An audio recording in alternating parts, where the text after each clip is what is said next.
ঘড়ি কাটায় রাত 10টা 22। ওই দুর্গার কাজ অতটা এগিয়ে নেওয়ার পর আমি বসেছিলাম এই লক্ষ্মী গণেশটা নিয়ে। এটাও অ্যাকচুয়ালি কলকাতায় যাবে এবং সিদ্ধার্থদা দুর্গার সাথেই অ্যাকচুয়ালি ডেলিভারি। এটা আলাদা ভদ্রলোকের, অ্যাকচুয়ালি কাকদ্বীপ থেকে উনি আসবেন নিতে আর কি, শিয়ালদা। তো যাই হোক, এই প্রতিমা শেষ করে নেওয়ার পালা ছিল এবং একদিনের মধ্যে। আর এটা কোনো ব্যাপারই ছিল না আমার কাছে, কারণ মানে বুদ্ধ পূর্ণিমাতে পুজো আর হাতে যথেষ্ট টাইম ছিল। একদিন এই ঠাকুর শেষ করার জন্য যথেষ্ট, কারণ ঠাকুরটা অত্যন্ত ছোট, 1 ফুটের মধ্যে কমপ্লিট। 12 ইঞ্চির মধ্যে লক্ষ্মী গণেশ মাথা নিয়ে শেষ করা আছে, আর চালি নিয়ে হয়তো তার থেকে 2 ইঞ্চি বড় হবে। তো রাত্রিরে আমি মোটামুটি মাটির কাজ সেরে আমার প্রোগ্রাম ছিল যে রং করে সেট দিয়ে কমপ্লিট করে রাখা, যেরকম আমার টার্গেট থাকে সেরকম। অ্যাজ ইউজুয়াল যেরকম তোমরা দেখলে আমি রাত্রিরে বসেছিলাম, আর এখানে আমি গোটা সাউন্ড মিউট করে দিয়েছি, কারণ গান তো চলছিলই আর তার সাথে সানডে সাসপেন্স চলছিল। জায়গায় জায়গায় আমি আর একবার করে মাটি দিয়ে নিয়েছি, যেমন গণেশের একটু কম ভলিউম লাগছিল, লক্ষ্মীতেও আমি গায়ে একটু মাটি দিয়েছি, স্তনথনের জায়গাগুলো যেরকম তোমরা দেখছো। মাথার উপরে মাটি দিয়ে নিয়েছি, কান করে নিয়েছি, গণেশের শ্যুটটাও করে নিয়েছি এবং একটু করে মাটি দিয়ে একবারে সেকে শুকে পুরো রেডি করে নিচ্ছিলাম। আর 1 ফুটের একটা ঠাকুর 1টা 32 শোকাতে বিশ্বাস করো একদমই টাইম নেয়নি মাটি নেওয়ার পর ওই হিটারে। আর ন্যাকড়া বসিয়ে নিয়েছিলাম, যেহেতু এত দূর যাবে, কাকদ্বীপ শিয়ালদা থেকেও বোধহয় অনেক দূর, দাদা আমাকে বলেছিল, আর বাই কার উনি নিয়ে যাবেন প্রতিমাটা। তো সেই জন্য আমি এমনি করে ন্যাকড়া বসিয়ে নিয়েছিলাম, গোটা পেছন দিক থেকে পুরোটাই তো ন্যাকড়া মারা আছে। তো এমনি করে পটাপট রং করছিলাম, রং তো ধরো তৈরিই ছিল। 3টে 22, 29 এপ্রিল পড়ে গেছে অলরেডি, এরকম দেখো সেট পার্ট দিয়ে কিন্তু কমপ্লিট করে আমি ঘুমিয়েছিলাম। সকাল 9টা 18 আমি আবার কাজে বসেছি। অ্যাকচুয়ালি 9টা 18-র অনেক আগে কাজে বসেছি আমি, 8:08 নাগাদ কাজে বসেছিলাম। আমার কিন্তু গণেশটা দেখো কাপড় পরানো হয়ে গেছে। আমি ঘুম থেকে উঠে আর কি ঘুমের ঘোর কাটতে কাটতেই অনেকটা সময় চলে যায়, কোথায় থাকি কি বৃত্তান্ত মনে করতে করতে টাইম চলে যায়। তো সেই জন্য ভিডিও করতে মনে ছিল না এক কথায়। একটু একটু করে কাজ করার পর এই কাজ এই জায়গায় চলে এসেছিলো। বিকেল 4টে 5, চালি বড় কাজ মোটামুটি আমার গোটা ঠাকুরের শেষ করে নিয়েছিলাম দুপুরের মধ্যেই, যেরকম তোমরা দেখছো এখানে। শুধু বাকি ছিল চালি, হাঁস প্যাঁচা ইঁদুর ময়ূর, মানে এই মা দুর্গার হাঁস প্যাঁচা ইঁদুর ময়ূর আর কি। ব্যাস এই মানে ছাঁট কাজগুলোই জাস্ট বাকি ছিল। তো টুকটাক টুকটাক করে ভিডিও করেছি। 4টে 22 এখানে দেখো দুর্গার আমি ওই ব্যাকগ্রাউন্ডের রঙগুলো করে নিয়েছি তোমাদের কথা শুনে। আর এখানে একটা প্লাইউডকে আমি এমনি করে কেটেছি, 6mm প্লাইউড, যেটার ওপরে আমার কাঁচের বক্সটা কিন্তু বসবে, সাপোর্ট খাবে।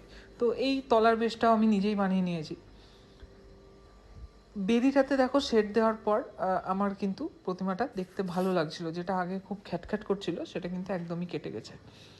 ব্যাকগ্রাউন্ডের কাঁচের বক্সের পেছন দিকটা আমি একটা মেরুন কাগজ মেরে নিয়েছি। আর এদিকে এই কার্টুন সাইজ করাটাও কিন্তু একটা বিশাল কাজের ব্যাপার। মানে ধরো একটা বড় কার্টুন সাইজ করে নিয়ে এলে সেই কার্টুনটাকে কেটে কুটে নিজের প্রতিমার সাইজে করা চারটেখানি কথা নয়। এইখানে একটা মজার জিনিস দেখো, এত সুন্দর প্রতিমা করেছি, তোমরা সবাই বলছো খুব সুন্দর হয়েছে, এদিকে আমি দুর্গার ত্রিশূল দ্বারা হাতই করিনি। তাহলে তোমরাই বুঝো যে আমি কেমন শিল্পী। তো যাই হোক, একটু অপারেশন করতে হয়েছে এই জায়গাটায়, কুচুত করে কাঁচি দিয়ে কেটে নিয়েছি হাতের মুঠো থেকে। আর এত ছোট, জাস্ট একটু মটকানোর সাথে সাথে ভেঙে গেল। আর এটাকে আমি এবার মোটামুটি আবার আঠা দিয়ে আমি ত্রিশূল ধরার মতো করে গান আঠা দিয়ে প্রথমে আমি এখানে ইউজ করেছি মুঠোটাকে ঘোরানোর জন্য হাত থেকে। আর এই পুরোটা সেট করে নেওয়ার পর এরকম লাগছিল। আর ঢেলে ফেভিকল দিয়ে দিয়েছি ওখান থেকে।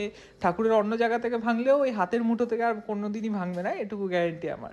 তো যাই হোক, ছোট্ট বড় একটা বিনা করে নিয়েছি সরস্বতীর জন্য। আর ওদিকে তো ময়ূর, হাঁস, শঙ্খ, মানে এগুলো খুব খুব খুব মানে আমার কাছে কি বলবো, একটা কঠিন ব্যাপার আমার কাছে এই কাজগুলো। ঠাকুর করতে খুব ভাল লাগে, কিন্তু এই ইঁদুর, পেঁচা, হাঁস, ময়ূর, বাপরে, প্রত্যেকটা ঠাকুরে কেন বাহন থাকে তো আমি জানি না।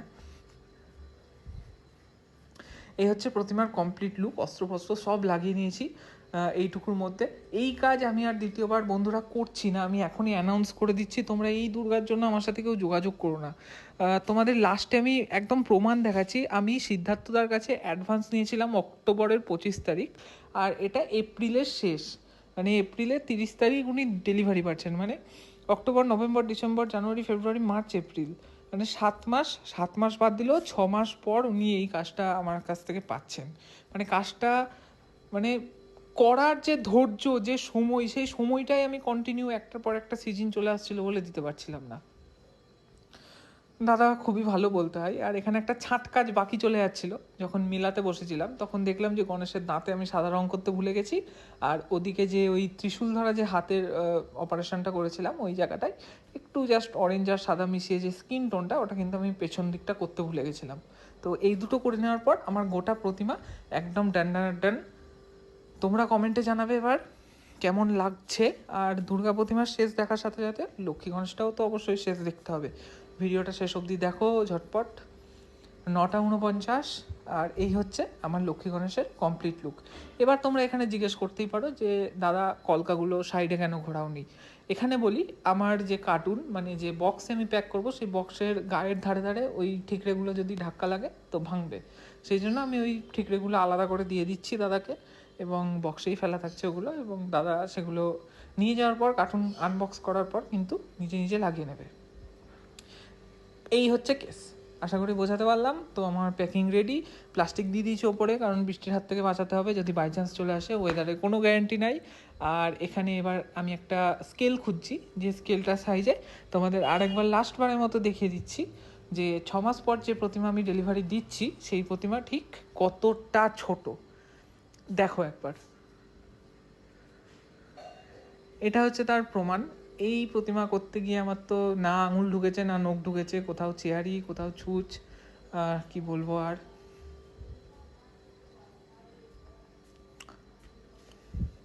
ঠিক আছে, অনেক মাপ করে দেখিয়ে নিয়েছি, তোমরা আশা করি বুঝে গেছো। বাহনগুলোও কত ছোটো হতো, 2 সেন্টিমিটার 3 সেন্টিমিটার এরকম করে বাহন। কী আর বলবো। তো এই প্রতিমা এই প্রথম এই লাস্ট এত ছোট। আমি অবশ্যই এই প্রতিমা বানাবো, কিন্তু এর থেকে বড়, মোটামুটি 1.5 থেকে 2 ফুটের মধ্যে যদি কেউ অর্ডার দাও নিশ্চয়ই যোগাযোগ করতে পারো। এত ছোটোর মধ্যে এই প্রতিমা আমি আর বানাবো না। চ্যালেঞ্জ নিয়েই আমি রাজি হয়েছিলাম কাজটা করতে, যে এত ছোটোর মধ্যে কতটা নিখুঁত আমি করতে পারি, নিজের কাছে নিজেকে ঝালানো যাকে বলছে। তো আমার মনে হয়েছে যে আমি পারবো, কিন্তু আমি আর দ্বিতীয়বার করতে চাইছি না। তো এই কাজ এই অবধি মানে লাস্ট তোমাদের দেখালাম। এটা প্যাক করার পালা। এই দেখো, এই যে প্রমাণটা তোমাদের দেখাচ্ছি ভালো করে দেখো, অ্যাডভান্সটা নিয়েছিলাম 2025 23 অক্টোবর 8:51 PM, আর আজকে আমি ডেলিভারি দিলাম প্যাক করে প্রতিমা রেডি করে।